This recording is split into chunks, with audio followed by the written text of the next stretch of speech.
ओम वैशेषिक वैशेषिक दर्शन के 7वें अध्याय के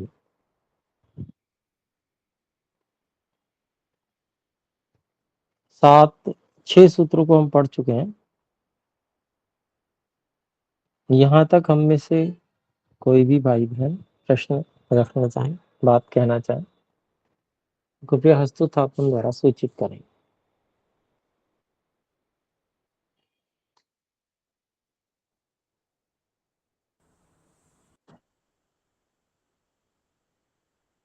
जी, तो अभी कोई ऐसा प्रश्न नहीं आ रहा है, तो आइए हम फिर आगे बढ़ सकते हैं। तो हमने कल 7वें सूत्र की भूमिका और 7वें सूत्र का अभिप्राय समझने का प्रयास किया था।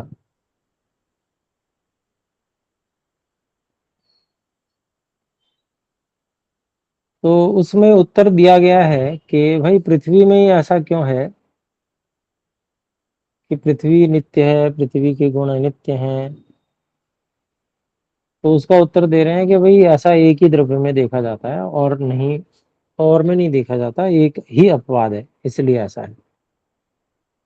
तो भाष्य देखते हैं। एक द्रव्यत्वात् पाकजानां गुणानां एक द्रव्यत्वात् केवलम एकम पृथिवीं द्रव्यमेव आश्रयन्ति पाकजाः गुणाः।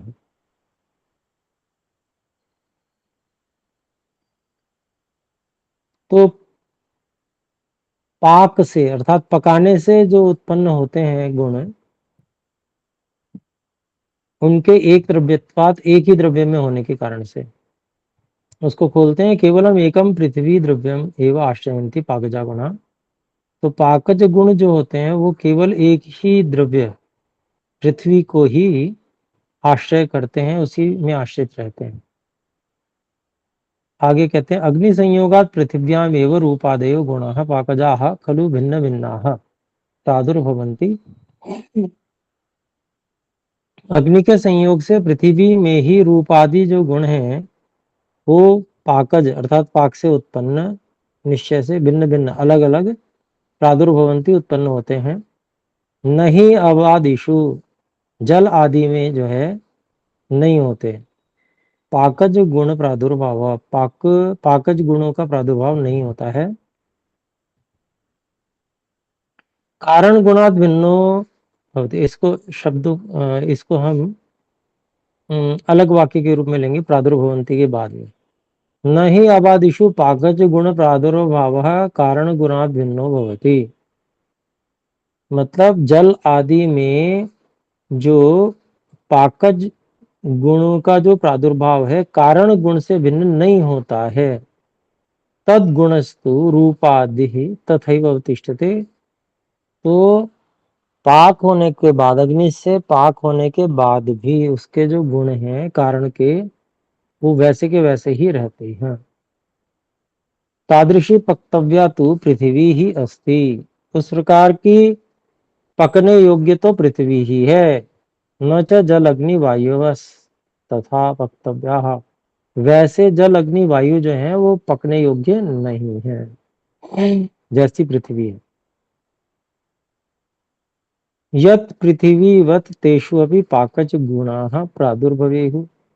कि पृथ्वी के समान उन जल अग्नि वायु में भी जो है जो कि पाकज गुण उत्पन्न हो जाएं तो वो ऐसे पकने योग्य चीजें नहीं है। आगे कहते हैं पृथ्वी तद विकारश्च पाके दहन कर्मणि लक्ष्यते।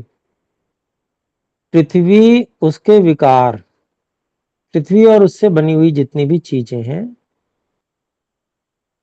पाके पाक में दहन कर्मणि लक्ष्यते, दहन कर्म में लक्षित किए जाते हैं। मतलब पाक में क्या कार्य होता है, तो दहन कर्म होता है पाक में। तस्य दहन आश्रयत्वात् अग्नेर ईंधनत्वात् च। क्योंकि जो पार्थिव वस्तु है वह ही दहन आश्रयत्वात् दहन का जलने का आश्रय होने के कारण से वो अग्नि ही ईंधनत्वात् वो अग्नि का ईंधन होने के कारण से। ऐसा उसमें परिवर्तन आता है। कहते हैं ना, जलम दग्धम भवति, जल जो है वो दग्ध नहीं होता, जलता नहीं है। तत्तु बाष्पीभूयोद्गच्छति, वो वाष्प बन के ऊपर चला जाता है। ना अग्नि ना अग्निर्दहते, अग्नि से कोई अग्नि जल जाती हो ऐसा भी नहीं है। न वायु अग्नि ना दग्धो होती, और वायु भी अग्नि से दग्ध जलाई नहीं जाती है। तस्मात् पाकज गुणानाम एकमेव पृथ्वी द्रव्य आश्रय, इसलिए पाकज गुणों का एक ही पृथ्वी द्रव्य आश्रय है। तत्रैव पाकज गुणानाम प्रादुर्भाव, वहीं पर पाकज गुणों का प्रादुर्भाव होता है। ठीक है जी। फिर है रूपादीनी इंद्रिय विषयान गुणान,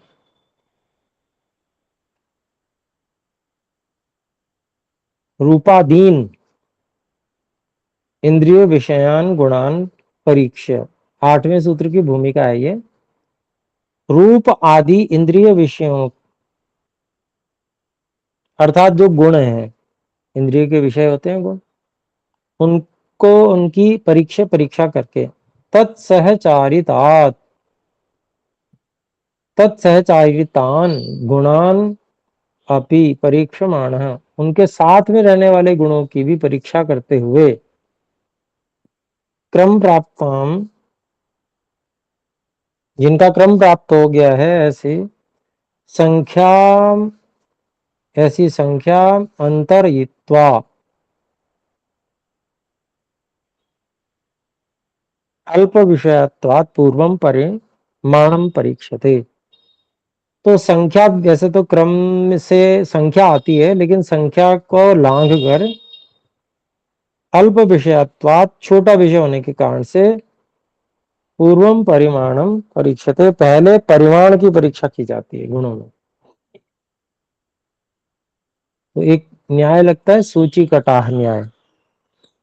एक व्यक्ति पहले आया, उसने ऑर्डर किया भाई लोहार को, भाई मेरी कढ़ाई बना दो, जो है इसमें 50 लीटर आ जाना चाहिए। तो बड़ी कढ़ाई बनानी है लोहार को। तभी एक दूसरा ग्राहक उसके बाद में आता है, कहता है कि भाई ये जरा मेरी सुई ठीक कर देना, सुई बना दो यार। तो वो जो है ना, बड़ा वाला कढ़ाई बनाने वाला काम छोड़ के लोहार पहले सुई बना देगा कि भाई इसको क्यों मैं इतना लटकाऊं, इसको जल्दी से करके दे दूं, ये छोटा सा कार्य है। इसी प्रकार से यहाँ पर सूची कटाह न्याय से ऋषि कणाद जी ने भी परिमाण को पहले ले लिया। तो ये छोटा सा विषय पहले इसको बता देते हैं। तो 8वां सूत्र है, अणोर्महतश्चोपलभ्य अनुपलब्धो नित्य व्याख्याते। अणोः महतः च उपलब्धि अनुपलब्धः, नहीं, उपलब्धि अनुपलब्धि द्विवचन है, नित्य व्याख्याते। तो ये 8वां सूत्र है। इसका अभिप्राय हुआ, अणुपरिमाण परिमाण की दृश्यता तथा महत परिमाण की नेत्र दृश्यता। अणुपरिमाण की नेत्र अदृश्यता, मतलब अणुपरिमाण आंख से नहीं दिखता, और महत परिमाण की नेत्र दृश्यता, तो उपलब्धि और अनुपलब्धि हो गई। नित्य और सदा रहती है, अर्थात अणु परिमाण सदा आंख से नहीं दिखेगा, महत परिमाण हमेशा आंख से दिखेगा, ये कहना चाहते हैं। तो आइए इसके भाष्य को देखते हैं।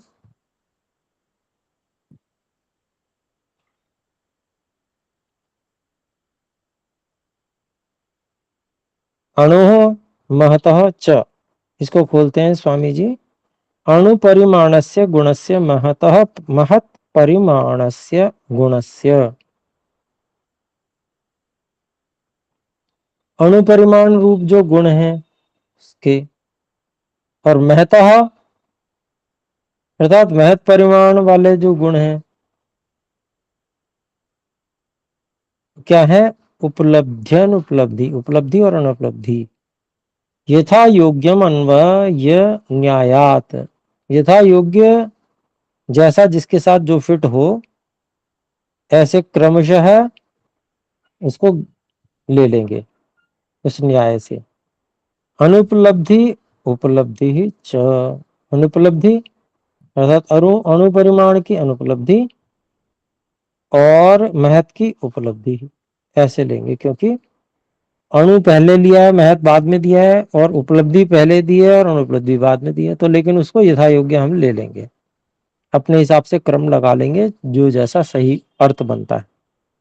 तो नित्य व्याख्याते, नित्य व्याख्याते वेदितव्ये, ये नित्य सब जगह परिमाण की दृष्टि से उपलब्धि और अनुपलब्धि ये नित्य ही व्याख्यान कर दिए गए जानने चाहिए।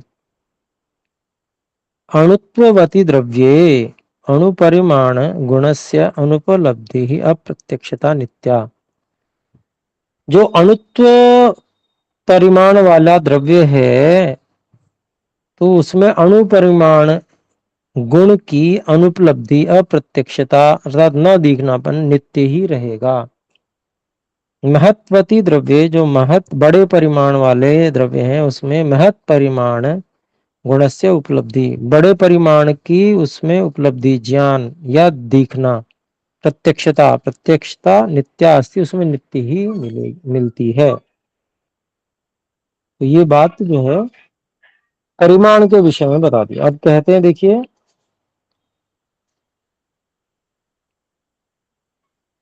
भूमिका 9वें सूत्र के लिए अणु महतो स्वरूपम कारणम च प्रदर्शयन् पूर्वम महता स्वरूपम कारणम च पश्चाद अणु स्वरूपम कारणम च कथयति आचार्यः।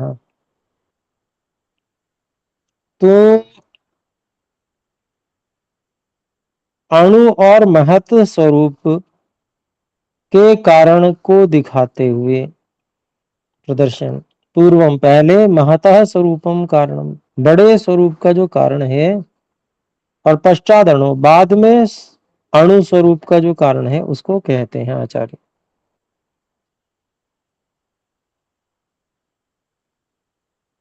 तो जो अणु परिमाण में कौन कौन आएंगे, वो है परमाणु, अणु, द्वैणुक। यहां तक ये अणु परिमाण में आएंगे क्योंकि ये दिखते नहीं है। और त्रसरेणु वहां से शुरू हो जाएगा महत परिमाण, क्योंकि वो दिखते हैं। फिर है 9वां सूत्र, कहते हैं कारण बहुत्वात् च, और 10वां सूत्र है अतो विपरीतम अणु। दोनों सूत्र एक, मतलब एक तरह से एक दूसरे के पूरक हैं, इस कारण से साथ में ही पढ़े गए हैं। कारण बहुत्वात् च,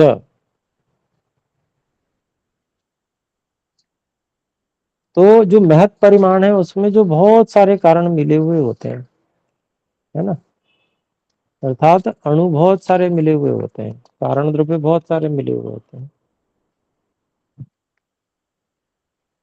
द्वैणुक आदि अर्थात त्रसरेणु आदि कारणों से, और मतलब त्रसरेणु में द्वैणुक और एक अणु मिला हुआ होगा मान लीजिए, तो द्वैणुक आदि कारणों से और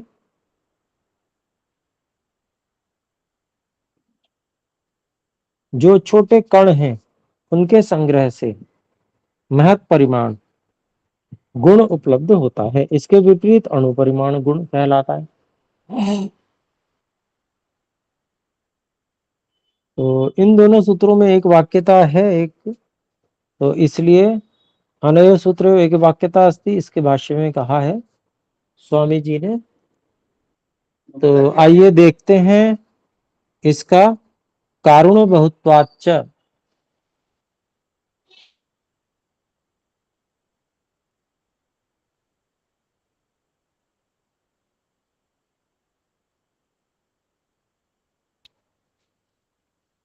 कारण बहुत्वाच्च त्रसरेणु कारणानां द्वैणुकानां बहुत्वात् चतुरणु कारणानां त्रैणुककानां बहुत्वात् संहतत्वात् घटादौ पृथिव्यां च चकारेण प्रचयात्। तो यहाँ पर जो कहना चाहते हैं उसको हम देखते हैं पहले। तो कह रहे हैं त्रस रेणु के जो कारण है, षष्ठी तत्पुरुष लगा लेंगे यहाँ, त्रस रेणु कारणा नाम। तो त्रस रेणु के जो कारण हैं कौन से हैं, वो द्वैणुक और अणु।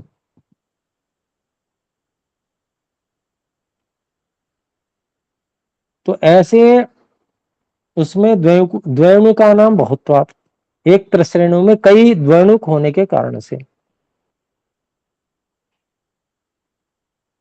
फिर कहते हैं चतुरणुक कारणानाम, जिसमें चार अणु होते हैं उसके जो कारण हैं वो त्रैणुका नाम बहुत्वात्, उसमें जो है कई सारे जो है त्रसरेणु त्रेणुक उनके बहुत होने के कारण से। फिर कहते हैं संघतत्वात्, संघतत्वात् मतलब उनके संघात हो जाने से, जुड़ जाने से। घटादौ पृथिव्यां च, घड़े आदि में और पृथ्वी में भी। और चकारेण प्रचयात, चकार से उनका संग्रह हो जाने से, वो इकट्ठे हो जाने से। अब दो प्रकार हो गए, एक संघात बन जाना, पिंडीकरण हो जाना, एक है इकट्ठा हो जाना, जैसे धूल इकट्ठी हो जाके दिखने लगती है। चिकना फर्श है, धूल नहीं दिख रही है, लेकिन बिल्कुल साफ बारीक कपड़े से जब उसको इकट्ठा करेंगे तो वहां पर थोड़ी धूल दिखने लग पड़ेगी। तो इकट्ठा होना और संघात होना, पिंडीकरण होना, दोनों को चकार से ये भी ले लिया। फिर कहते हैं तूलांशु नाम शिथिल संयोगात च, जो तूल कहते हैं रुई, रुई के जो छोटे छोटे रेशे होते हैं उनको अंशु कहा है। तो रुई के छोटे छोटे रेशों के शिथिल संयोगाच, उनके ढीले आपस में जुड़ जाने से। और रुई के जो छोटे छोटे रेशे होते हैं वो आपस में जुड़कर रुई का बड़ा फाहा से ऐसा बड़ा सा दिखता है वो। तो वो बहुत संघात नहीं होता है, लेकिन वो एक साथ एक दूसरे से जुड़े हुए रहते हैं। तो इसलिए रुई बहुत बड़ी सी दिखती है, बहुत हल्की होती है, इसमें शिथिल संयोग होने से, ऐसा कह रहे हैं। फिर कहते हैं तूल पिंडे महत्वम महत परिमाणम, तो रुई का जो बड़ा पिंड है उसमें महत्वम मतलब बड़ापन, महत परिमाणम महत परिमाण, महत परिमाण स्वरूपम भवति, उसमें महत परिमाण स्वरूप होता है। अलग अलग शब्द कहें, महत्वम उसी को खोला महत्व परिमाणम, उसी को खोला महत्व परिमाण स्वरूपम, है ना जी। फिर कहते हैं आगे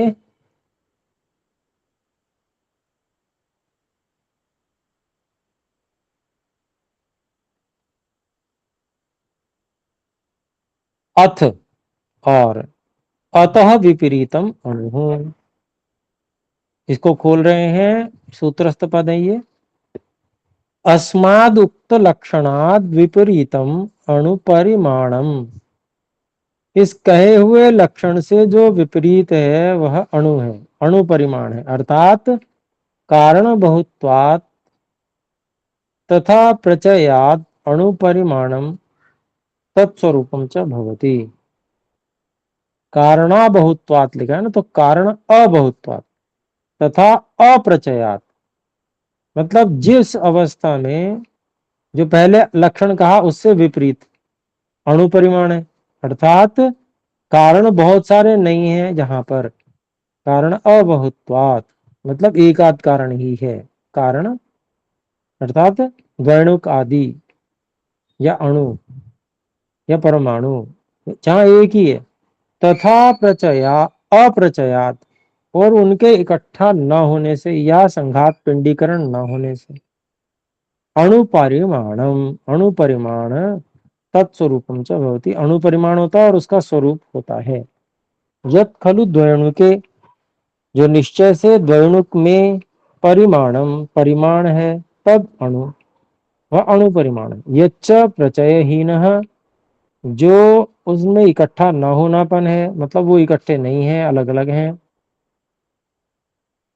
ऐसे तूलांशु, एक जो रुई का बहुत बारीक सा रेशा होता है, तत्र अणु परिमाणम अस्ति, वहां भी अणु परिमाण है। वो रुई का रेशा दिखता नहीं है, बहुत सूक्ष्म होता है, लेकिन वही बहुत सारे इकट्ठे हो जाते हैं तो दिखते हैं। तो ऐसा यहाँ पर स्वामी जी ने उदाहरण से समझाया है।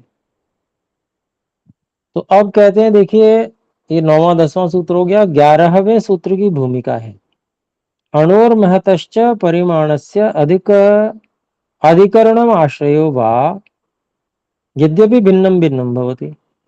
अणु और महत परिमाण का जो आधार है, अधिकरण है या आश्रय है, यद्यपि वह अलग अलग होता है, परंतु लोके खलु एकाधिकरणे अपि व्यवह्रियते। लेकिन संसार में एक आधार में भी ऐसा व्यवहार किया जाता है, जैसे अणुत्वम महत्वम च, उसी में अणुत्व कह दिया जाएगा, उसी में महत्व, महान बड़ापन भी कह दिया जाएगा।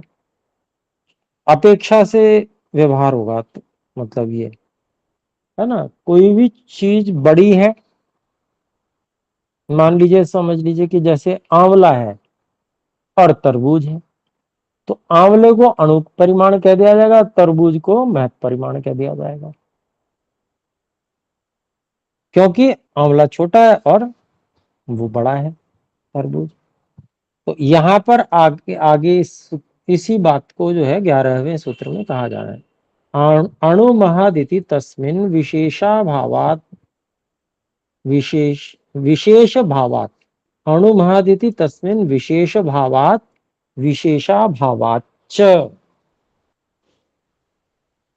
तो अणु महत इति तस्मिन विशेष भावात विशेष अभावात च, तो ये यहाँ पर कहा गया है। इसका क्या अभिप्राय हुआ? इसका अभिप्राय हुआ कि एक ही पदार्थ में अणु और महत, ये दोनों व्यवहार लौकिक दृष्टिकोण से होते हैं, सांसारिक दृष्टिकोण से होते हैं, अन्य द्रव्य की अपेक्षा से उत्कर्ष और अपकर्ष होने और न होने से, जो मैंने उदाहरण दिया उसी में।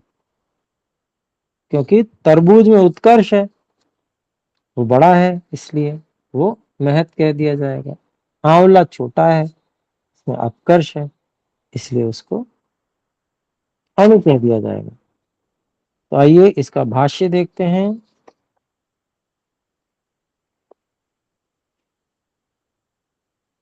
तो भाष्य में बताया स्वामी जी ने, तस्मिन एकस्मिन व्यवह्रियमाणे पार्थिवे द्रव्ये, एक ही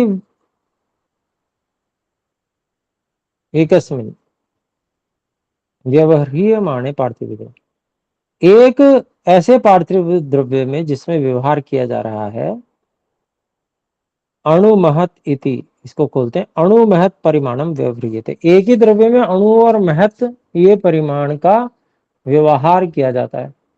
तो कैसे? जैसे आंवले और तरबूज में अंतर किया, तो तरबूज महत है और आंवला अणु है।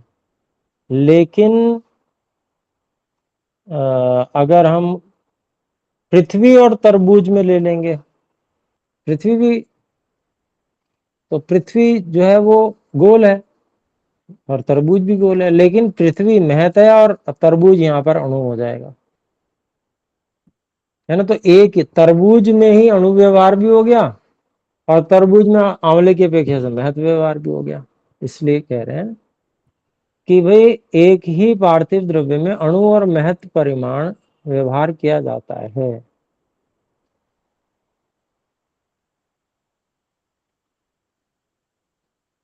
कैसे? तो विशेष भावात और विशेष अभावात।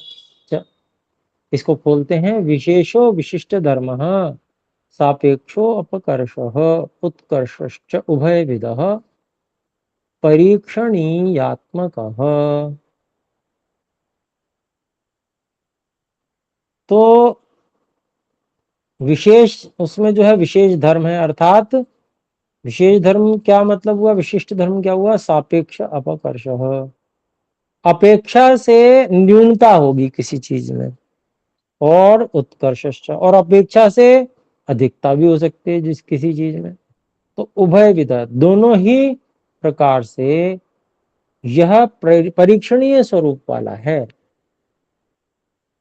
तो उदाहरण दे रहे हैं, बहुत सुंदर उदाहरण है, देखिए, यथा बिल्वस्य महत्वम अपेक्ष ही आमल के अणुत्वम। जैसे बेल का फल होता है बड़ा होता है, आंवला छोटा सा होता है, तो बेल के फल के महत्व महत्व अपेक्षा, उसके बड़ेपन की अपेक्षा से ही आमल के अणुत्वम, आंवले में अणुत्व है, छोटापन है। तस्मिन्नेव महत्वम च कुवलयस्य अणुत्वम अपेक्षा भवति।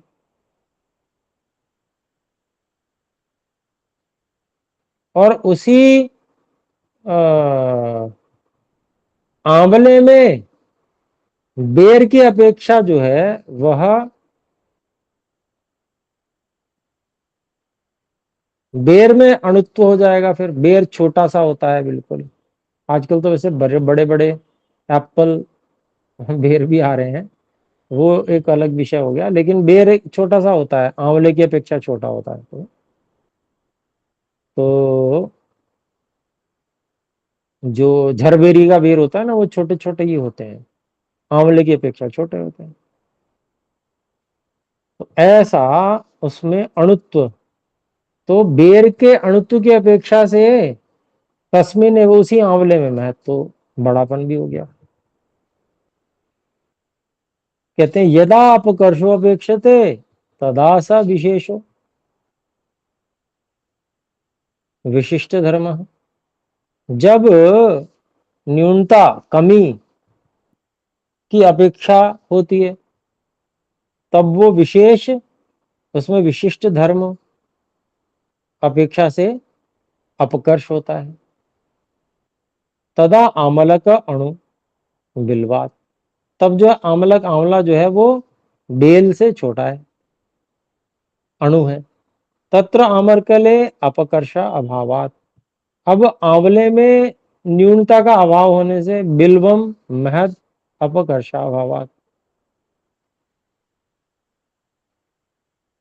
जो बेल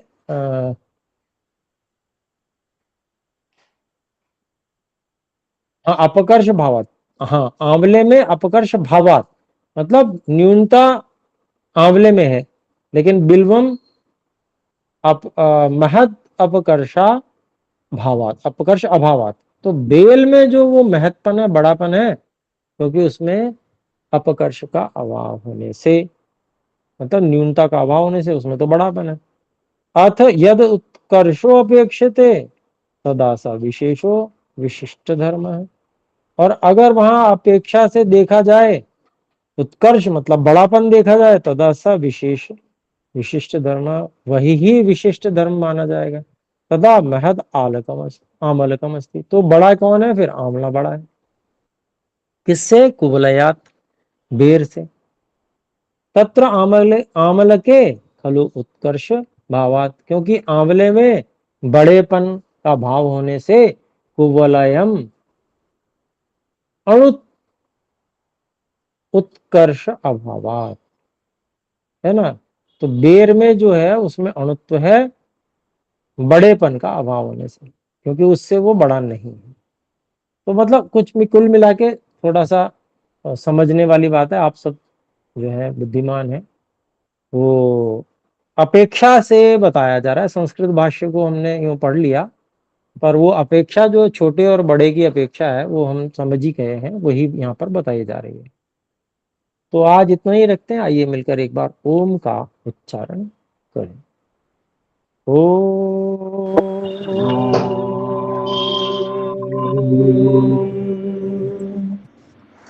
सभी को सादर नमस्ते जी।